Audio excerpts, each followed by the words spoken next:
empresa que está sofrendo a investigação, ela foi fundada, pessoal, em 1981.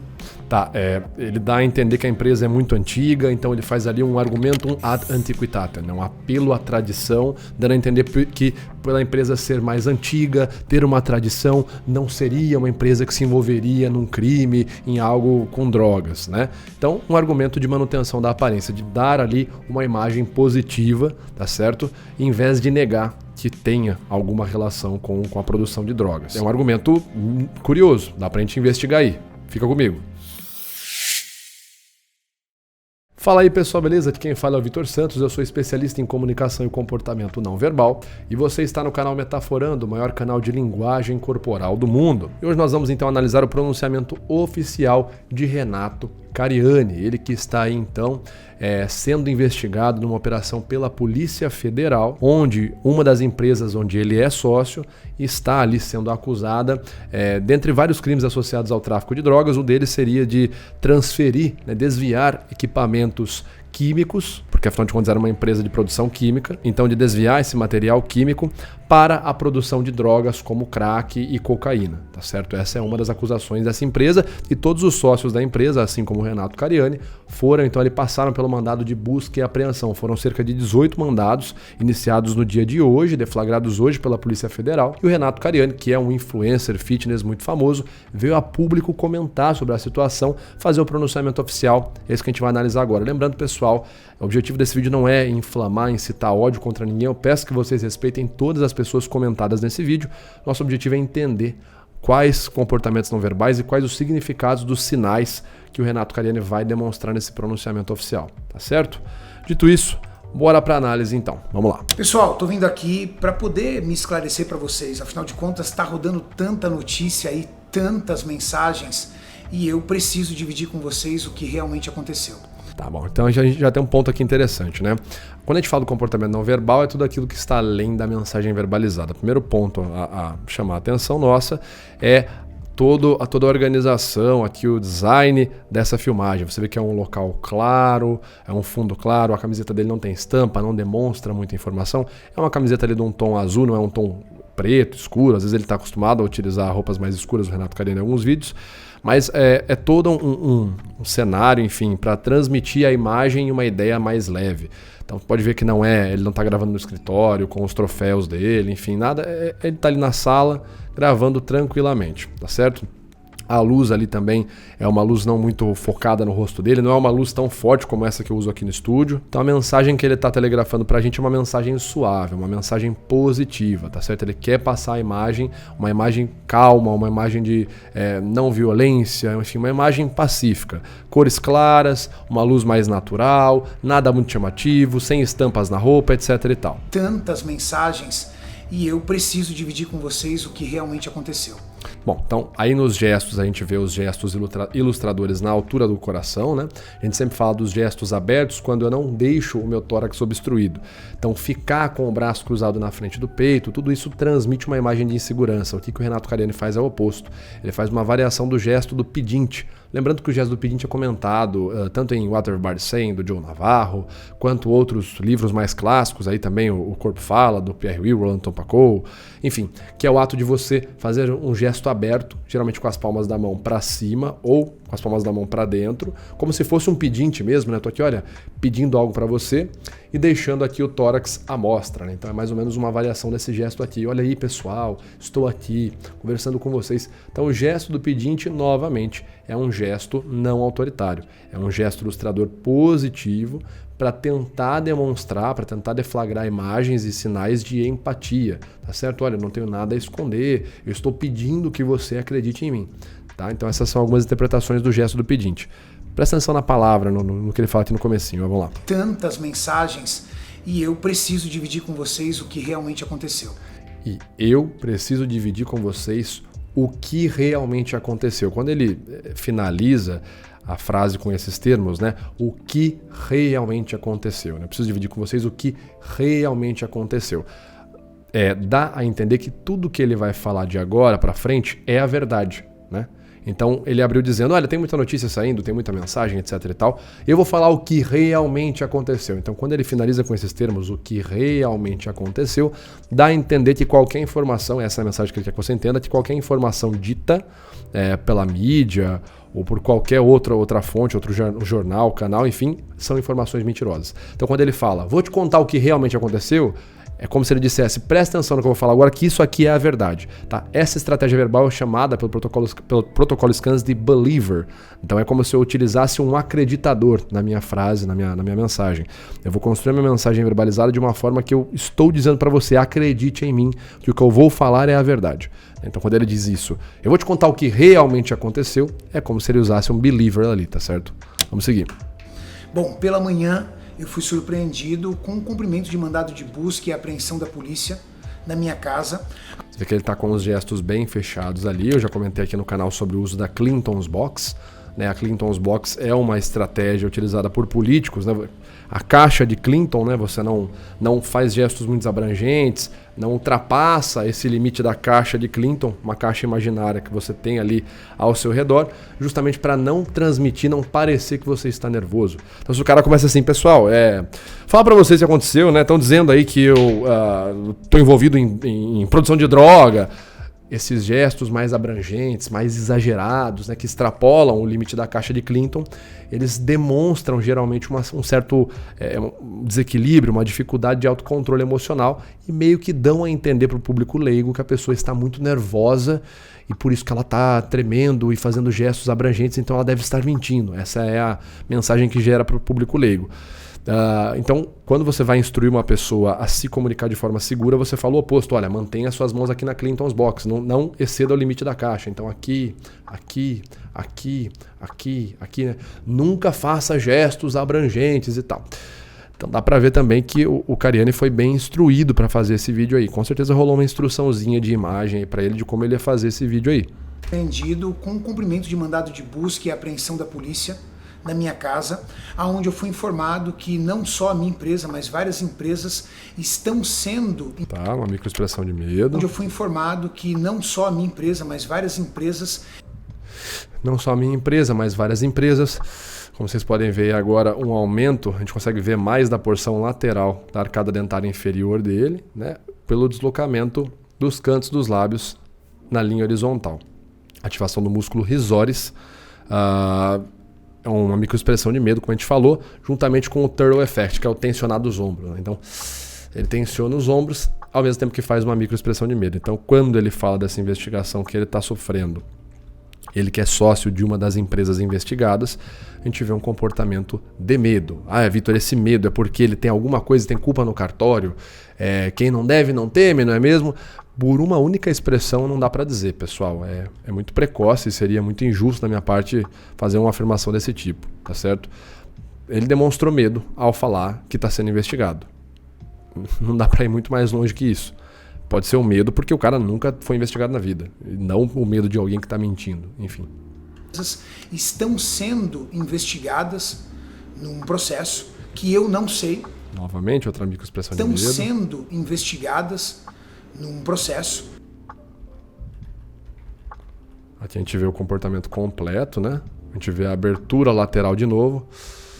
Aumento na abertura ocular também. Então ele aumenta a abertura ocular junto com o deslocamento lateral do músculo risóris. Novamente outra microexpressão de medo. E eu não sei. Novamente o turtle effect aqui. Ele tensiona os ombros mais uma vez, como a gente está vendo aqui agora. Tá certo? Eu não sei. E joga o corpo para trás. Né? Em prosêmica, que é a disciplina desenvolvida por Edward T. Hall, quando a gente afasta o corpo, geralmente a gente está no intuito de se preservar de algo que a gente não tem muita segurança, né? Quando eu tenho muita confiança, geralmente é o contrário, eu avanço o corpo naquilo que eu tenho confiança. Olha, você está me enganando, né? Eu avanço o corpo para frente quando eu tenho confiança. Quando eu afasto, geralmente eu não tenho muita confiança naquilo que eu estou dizendo. Isso segundo o Edward T. Hall, né? Então, aqui quando ele vai falar que eu não sei que processo é esse, eu não sei o que acontece no processo, ele faz uma microexpressão de medo, um turtle effect e se afasta fisicamente. Então, esse é um comportamento minimamente incongruente. Né? Eu não sei o que tem nesse processo. Todos os sinais ali demonstrando sinais de insegurança, né? Incerteza naquilo que ele afirmou. Então, talvez ele saiba algo do processo sim. Estão sendo investigadas num processo que eu não sei, porque ele corre em processo de justiça. Então, corre em segredo de justiça. Os meus advogados agora vão dar a entrada pedindo para ver esse processo e aí sim eu vou entender o que consta nessa investigação. Você vê que a hora que ele vai falar o que consta, ele dá uma engolida em seco, e a hora que ele vai falar o que consta, acho que é um dos poucos momentos que ele faz um gesto mais abrangente, que ele sai um pouco da Clinton's box. Talvez ele tenha conhecimento de algo que possam estar utilizando contra ele no processo. Então talvez os advogados dele tenham passado para ele algo que eles imaginam que conste no processo, né? Eu sofri busca e apreensão porque eu sou um dos sócios. É interessante o termo que ele utilizou. Pessoal, eu falo isso para vocês sempre, falo para o pessoal que é aluno nosso no curso de Retórica da Autoridade, prestem atenção nos termos que as pessoas escolhem. Ele não fala assim, eu passei pela busca e apreensão. Olhem o termo que ele utiliza. Nessa investigação, eu sofri busca e apreensão porque... Eu sofri busca e apreensão. Sofri. Não, o termo que ele utiliza para designar o que aconteceu com ele é sofri. Eu sofri busca e apreensão. É diferente de eu falar para você, olha, eu fui investigado, eu passei pelo processo de busca e apreensão, a Polícia Federal entrou com um processo de busca e apreensão contra... Olha como é diferente eu virar para você e falar, cara, eu sofri busca e apreensão. Eu estou aqui, quando eu utilizo o termo sofri, já estou gerando na sua cabeça uma imagem, tá certo? Ainda que minimamente, de que eu sou inocente. Quem sofre é o inocente, alguém que está errado não sofre, é punido. Né? Quem é inocente está sofrendo. Então, quando ele utiliza o termo eu sofri busca e apreensão, ele já está trazendo uma narrativa de que ele é inocente, de que algo de errado está acontecendo com ele, porque se ele não fosse inocente, ele não estaria sofrendo. Né? Sempre prestem muita atenção no termo, tá certo? Nos termos que as pessoas utilizam. O que consta nessa investigação? Eu sofri busca e apreensão porque eu sou um dos sócios. Então, todos os sócios sofreram busca e apreensão.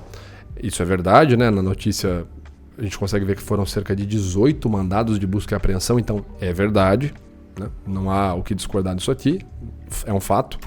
Essa empresa, que é uma dessas empresas que eu sou sócio, que é a empresa que está sofrendo a investigação, ela foi fundada, pessoal, em 1981. Tá, vamos seguir. Então ela tem mais de 40 anos de história, ela é uma empresa linda, onde a minha sócia, com 71 anos de idade, ainda é a grande administradora, a grande gestora da empresa. Tá, vamos voltar então. Então, essa empresa, que é uma dessas empresas que eu sou sócio, que é a empresa que está sofrendo a investigação, ela foi fundada, pessoal, em 1981. Então ela tem mais de 40 anos de história. Tá, então ele vai falar que a empresa foi fundada em 1981, tem mais de 40 anos de história. O que é isso, né? Ele está criando a narrativa de tradição. Olha, essa empresa tem uma tradição, a sócia majoritária da empresa, ela tem mais de 71 anos de idade. Então eu estou demonstrando que é a tradição que está no controle dessa empresa, né? Esse é um argumento chamado de argumentum ad antiquitatem, tá? Ou o famoso apelo à antiguidade, apelo à tradição. Que é quando eu tento validar uma tese, no caso a tese que fica implícita, aqui é de que ele é inocente, essa é a tese que obviamente ele quer levantar, de que ele não tem nenhum problema, ou de que não há nada de errado com o que está acontecendo com ele. Essa é a tese implícita que ele quer deixar claro, que ele quer que a gente entenda. E ele usa esse argumento, esse apelo à tradição, né, o argumento ad antiquitatem, para dar a entender para o público, olha, a tradição fala mais forte, fala mais alto. Uma empresa com mais de 40 anos de história, com uma sócia majoritária com mais de 71 anos de idade, para que o público olhe para isso e pense, olha, a tradição é uma sócia antiga. Alguém com 71 anos de idade, uma empresa com mais de 40 anos não ia se envolver num negócio de drogas. Então essa estratégia argumentativa, ela é um argumento que visa a manutenção da aparência. Eu quero criar uma narrativa, eu quero criar na sua cabeça, público, a imagem de que o que eu estou falando, a minha tese é verdadeira, porque existe uma tradição que sustenta essa tese. Então a tese que eu quero deixar implícita, no caso do Cariani, eu quero que fique implícito, é de que eu não tenho nada de errado comigo, eu não fiz nada de errado, e eu vou utilizar o argumento pela tradição, o argumento ad antiquitatem, tá certo? Essa é a estratégia narrativa que ele está fazendo aqui. Vamos seguir. Linda, onde a minha sócia, com 71 anos de idade, ainda é a grande administradora, a grande gestora da empresa. Aqui é interessante, quando ele fala que ela é a grande administradora, a grande gestora da empresa, ele faz uma micronegação de cabeça, um afastamento corporal e faz um micro shrug, que é essa pontada unilateral com os ombros, percebam? 71 anos. Quando ele fala que ela é a grande, ele até gagueja para falar, ele não consegue falar tudo numa tacada só, ela ainda é a grande administradora. Ainda é a grande administradora, a grande gestora da empresa. A grande administradora, a grande gestora da empresa. Então, novamente, outros sinais de incongruência, né, de possível incongruência. Não sei se ela é mesmo ou se ele ficou inseguro sobre o que ele está falando agora, dela ser a única, grande, majoritária sócia da empresa.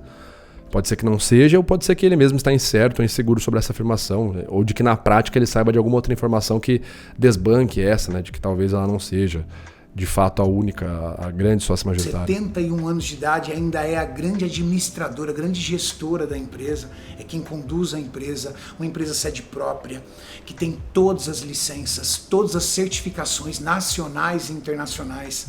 Uma empresa... Tá, ele está citando fatos, né, para mostrar a credibilidade da empresa. Novamente, ele está utilizando de fatos paralelos para criar uma imagem positiva no público. É a estratégia que a gente falou sobre a manutenção da aparência. Essa estratégia é descrita ali em Getting to the Truth por Cliff Lansley, tá certo? E a manutenção da aparência nada mais é do que criar uma imagem na cabeça do público, uma imagem positiva, uma aparência positiva para que o público olhe para essa aparência e fale: uma empresa dessa não ia ter feito isso. Mas perceba que em momento nenhum, quando a pessoa utiliza a estratégia de manutenção da aparência, em momento nenhum ela entra no mérito da questão de maneira direta. Pessoal, uma empresa assim, assado, frito, cozido, com 40 anos de história, com uma sócia uma sócia majoritária com mais de 70 anos de idade e tal, e ninguém fez nada com droga, pessoal. A gente nunca mexeu com droga, pelo amor de Deus. Ele não entra no mérito de falar sobre a droga, né, sobre a acusação de que teria ocorrido desvio de produto químico para a produção de drogas. Ele não entra nesse mérito, então ele vai só criando uma imagem narrativa, uma empresa muito robusta, uma empresa com bastante história, com bastante tradição, etc e tal. Então é uma estratégia de manutenção da aparência, tá certo? Totalmente regulada. Então, para mim, para minha sócia e para todas as pessoas foi uma surpresa, como foi para você também. Mas eu também quero agradecer do fundo do coração. Tá, agora ele vai falar do público, né? Obrigado ao público que está acompanhando a gente, etc e tal. Bom, pessoal, vamos ver se tem mais alguma coisa, mas eu creio que seja isso, né? O carinho e a mensagem de cada um de vocês.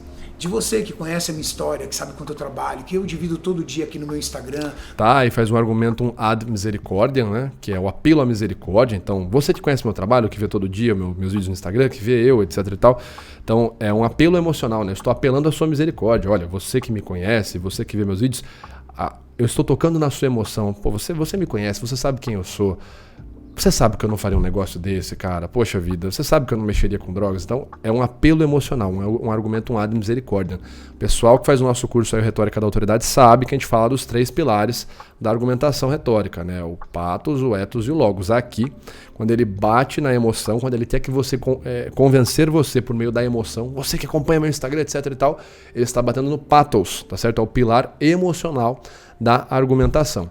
E para você que não está entendendo o que eu estou falando de argumento, nada misericórdia, netos, patos e logos e quer entender tudo isso numa aula magna exclusiva comigo, no Zoom, ao vivo, para você poder assistir, perguntar o que você quiser para mim ao vivo, dia 18 agora, vai rolar 18 de dezembro a nossa aula magna, O Orador Persuasivo, onde eu vou te explicar como eu utilizo a linguagem corporal, detecção de comportamento emocional e estratégias de retórica na minha vida para ter o sucesso que eu tive, para analisar os casos que eu analiso, tá certo? Utilizando inclusive um diário, que quem participar dessa live, dessa aula magna do dia 18 vai ganhar esse e-book exclusivo, que é o Diário do Orador Persuasivo, para aprender como ter uma melhor análise de linguagem corporal das pessoas ao seu redor, se transformar numa pessoa muito mais persuasiva e aprender como ter uma retórica irresistível, tá certo? Como conversar, falar de uma forma que convença as pessoas. Então, ficou curioso, quer participar, as vagas são limitadas, já garante a sua inscrição por um valor simbólico, clicando no primeiro link aqui na descrição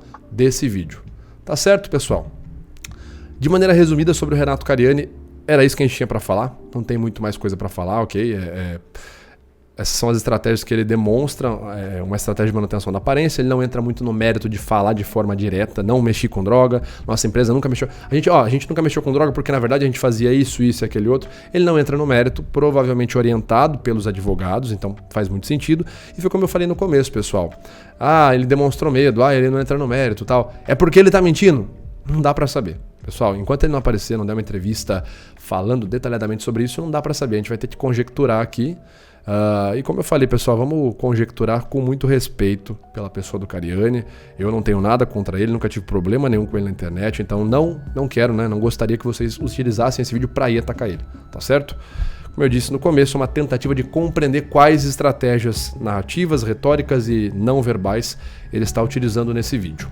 Dito isso, finalizo por aqui então, tá certo? Lembrando você de participar da nossa live do dia 18, nossa aula magna, como se tornar um orador persuasivo. Clica no primeiro link aqui na descrição do vídeo e inscreva-se no canal, curta esse vídeo, compartilhe com quem você quiser, tá certo? Um grande abraço, vou ficando por aqui e até a próxima.